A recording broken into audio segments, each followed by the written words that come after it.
All right, what's going on, ladies and gentlemen? Today we're here with our brother Ty Nichols. Now, he came on the show before to discuss real estate. He was in Florida, but he had discussed in that interview that he was going to go to Rwanda. And the brother is there in Rwanda now. So, Ty, thank you for joining us on the show today. Thank you, Phil. How you doing? I am doing good, good as I can be right now. I cannot complain. But let us know, Ty, about when you had left Florida and went to Rwanda. How was that journey, and how has it been turning out for you? So far, everything's been great. I've been here about 8 months now, and I've sold about 10 houses, so I have no complaints. Everything is going the way I planned on it to go. Actually, it's going better than what I had planned. Awesome, awesome. So when you went to Rwanda, how was the visa process? It's pretty simple. Only thing they do is ask you like for your passport, and they just ask you, why you coming, what you're gonna do. I mean, it's basically simple questions that anybody can answer. There's nothing difficult about it at all. The only thing that's difficult is just waiting for them to do the processing, but it's not hard at all. Okay, so you had to get your visa prior to going?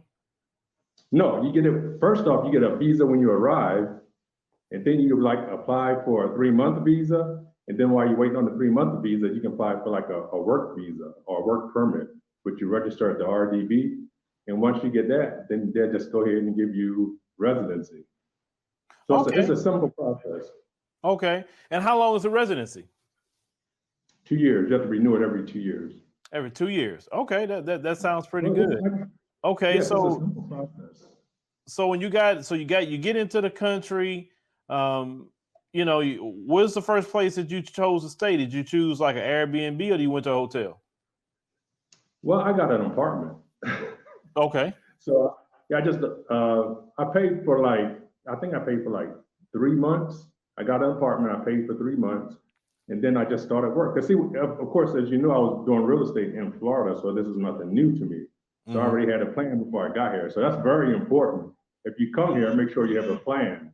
So I had a plan already in place, and I just applied that plan. I got my apartment. I started, doing videos, talking about real estate, talking about moving to Rwanda, just different things. And then as, sales started to come in, I just moved into a house. I actually live in I have like an Airbnb where I stay. Well, actually I have several Airbnbs, but it's a pretty simple process. If you know what you're doing, if you just come here with no plan, no money, then of course it's gonna be a little bit more difficult. But if you come here with a plan and you know what you want to do and you stick to that plan, then it's not a hard process. Okay, so if someone wanted to go to Rwanda, like they're trying to, listening to this, just trying to get some, gain from you, how much would you say a month, US dollars, a person would need to be in Rwanda? Not nickel and diamond, no. I'm talking about to live comfortably. Well, of course, that would be different for each person, but just to round it off, I would say $1,000. So you say $1,000 US dollars a month would take care of like maybe your rent, food, everything, lights, internet, all of that. Yes, easily, because you can get a halfway decent apartment for like $300 or $400 a month. Okay. Yeah, so that's not hard. And then of course you have your utilities, internet, stuff like that. Not hard at all. Okay. All right. So are you in Kigali, or are you another city? I'm in Kigali. Okay. So they say that Kigali is one of the cleanest cities on the African continent. And they talk about that, correct me if I'm wrong, that everyone has to help clean on Saturdays, if I'm not mistaken. Is that true? Well, you don't have to. That's if you want to, because I haven't cleaned, anything since I've been here. I mean, of course, I cleaned my apartment and, around my space. But as far as like going out on the street, I've never done that yet. Of course, I may do it in the future, since I look at this as my home now. So I may do that in the future. But as of right now, usually I'm working on Saturdays. But no, I haven't went out to clean. All right. So how has it been going on in Rwanda? Now we're still dealing, unfortunately, with this pandemic.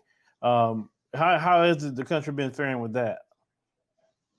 Well, right now we are on lockdown, but I mean it's like at 6 p.m. That's just happened recently.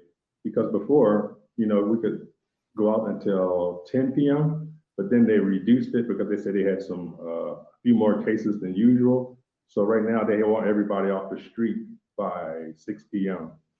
But when they say they want everybody off the street, that don't mean you can't come outside. It just means that you're not supposed to be going down the street during the curfew unless you got permission. If you have permission, you still can go out. But if you don't have permission, then you just have to stay like within your yard, you know. So you can go outside and, like, for example, I can go outside right now, you know, and sit on my patio or out on my balcony or something like that. But, you know, we're not supposed to be walking up and down the street.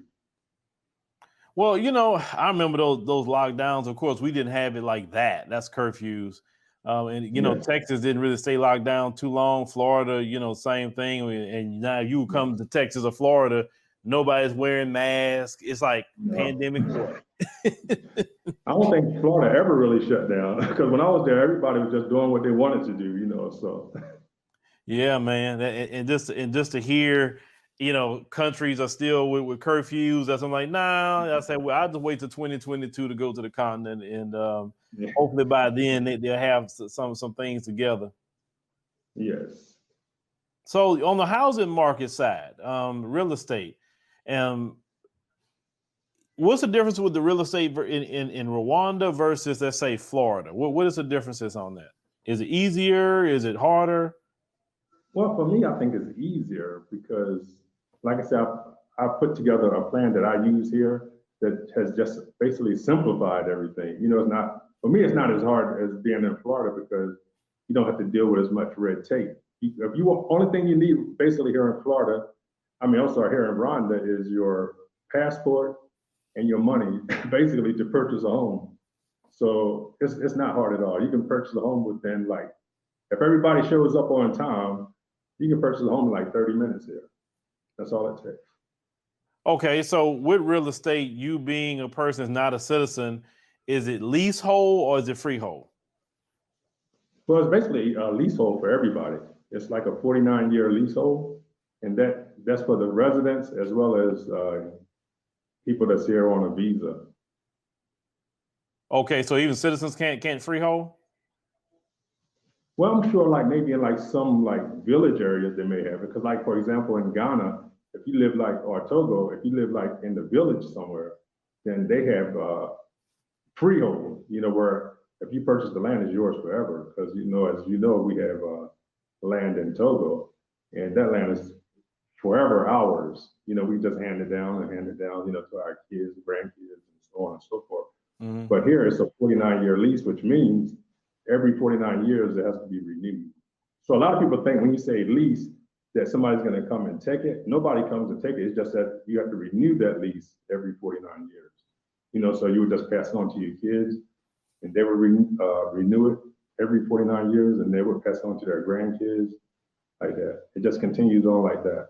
You know, one thing I do like about some of the countries in the African continent that do that, I believe that the United States should do that. Like any foreigners that come in here, they should have leasehold. They shouldn't be having no just owning up, you know, buying up a business, buying up all this land. You know, like say you're not even a citizen. How, you know, can you do that? Now in Kenya, they explained to me that the reason why they do leasehold is because that was a way of stopping, they told me, colonizers from buying up all their land. That's what I think, yes. Yeah, exactly as you were saying. I think that's why they put that leasehold in place, is because, you know, foreigners from certain countries come there and try to buy up everything. And then of course they don't do what they say they're gonna do. A lot of them, they're gonna say they'll say that they're gonna do one thing, but then turn around and do something completely different. And also they be taking a lot of the resources out without the government's permission. So I think that's why they put that in place. Yeah, that's a good thing they've done that. Now the food aspect of Rwanda. I mean, you've been there, you've been eating more of the food. How do you feel eating the food in Rwanda versus when you was in Florida? Oh, it's 10 times better because more than likely, most of the food you eat comes from just down the street. You know, I mean, you can't get no more organic than that. It's organic, GMO free, 100% healthier, it tastes different, it tastes better, as a matter of fact.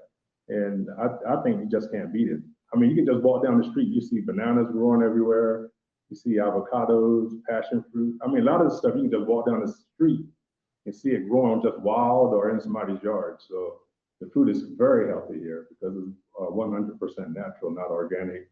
I mean, I'm sorry, not GMO, or, you know, they don't have all the chemicals added to it. It's not seedless. You know how they have the watermelons with no seeds and all of that stuff? Everything here has seeds. So everything here is organic. And did you find yourself just starting to lose weight and not even try? Yeah, I wasn't going to mention it, but since you brought it up, yeah, I have lost weight since I've been here because, and I wasn't a big person in the first place, but yeah, since, you know, I do so much walking because, you know, you're here in Rwanda, you're always walking uphill or you're walking downhill because, you know, it's a very hilly and mountainous country. So with all that walking that I do, you know, looking at different real estate and also eating healthy, yeah, I lost quite a few pounds since I've been here. So I need to, I don't know, I need to change my diet some kind of way because it's hard for me to maintain weight because I have a, you know, a high metabolism. And then doing all of this walking and eating natural and healthy, I can't help but lose weight. Yes, sir. Yes, sir. I noticed that. Well, like I said, when I was, you know, out there, it's like the food, you know, is just so much better. And then when you come back here, you eat the food here, and it's like your stomach in knots because it's like, oh, what in the world am I eating? You know, it's like living in America, you literally got to be a vegan, literally, you know, to get the same kind of benefit that you would get over there. So now the homes that you're selling and you've been putting out on the market, can you tell people a little bit about those homes? Because some people may be interested in that. They say, hey, shoot, man, I got a full one.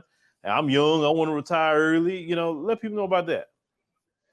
Well, first off, you can get a brand new home here, like 3-bedroom, 3-bath, for about $40,000. So that's not a bad price for a brand new home. And that's not counting, you know, because most homes here in Rwanda come with like the maid's quarters in the back.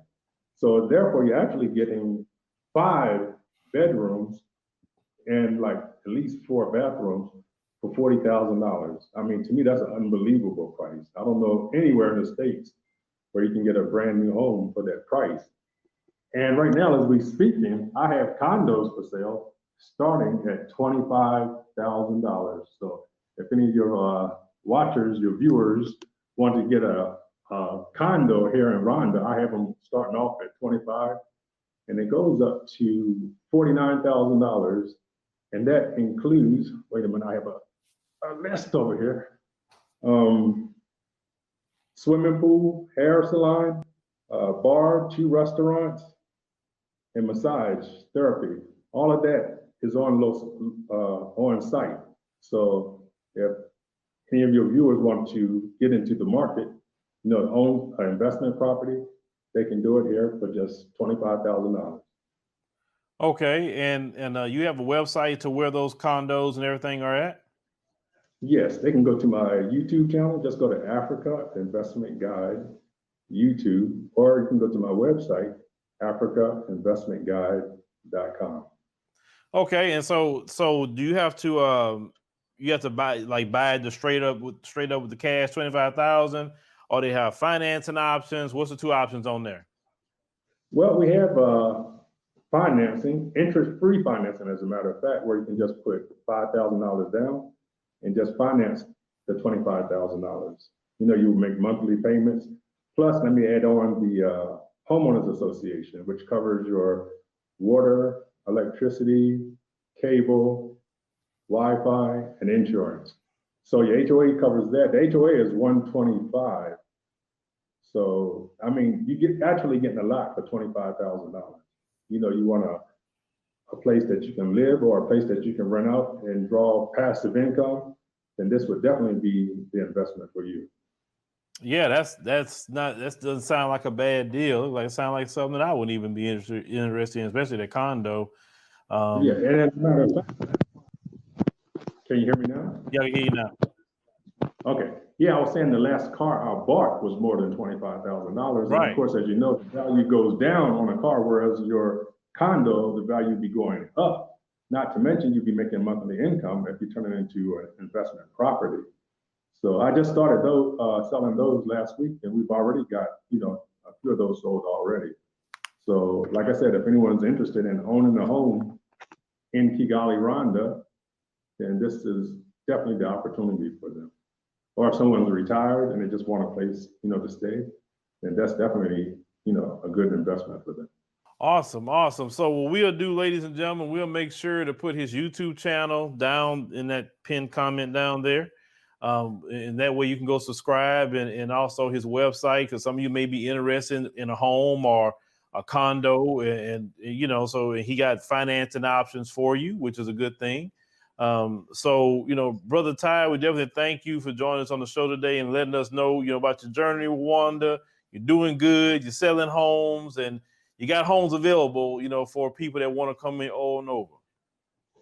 Yes, and also too, I want to add that we also have land available. I just listed a home on the lake, what was it, like less than a week ago, and it sold the first day. So people really like homes on the lake, but I can't keep enough of those. All they right, sell so, like within a day or two. Okay, so even land, he got land for you too. So and make sure that, like I said, you get with our brother, and I'm pretty sure you got real estate attorneys that's working with y'all on all those projects. Yes. Okay, definitely. So you got a real estate attorney, he got all of that. So, brother, we definitely thank you for coming in, and y'all make sure to check out those properties. I'm gonna check it out too. I want to see what the condos look like. You be easy, Ty. All right, thank you.